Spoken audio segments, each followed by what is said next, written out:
Въехали в окрестности Белогоровки. Здесь проходит гражданская линия обороны. Все это на возвышенности, на телефоне. Здесь все видно.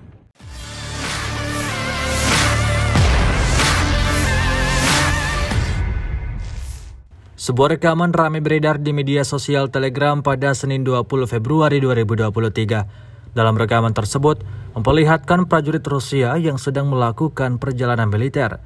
Tujuan pasukan Rusia terhenti di sebuah bukit dekat Belogorovka.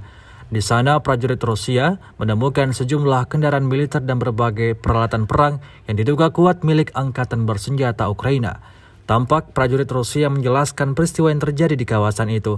Diketahui saat ini, posisi tersebut telah ditempati oleh pasukan khusus Ahmad dan Korps Angkatan Darat Kedua Distrik Militer Selatan Angkatan Bersenjata Rusia. Hingga video ini beredar, beragam komentar dituliskan warganet.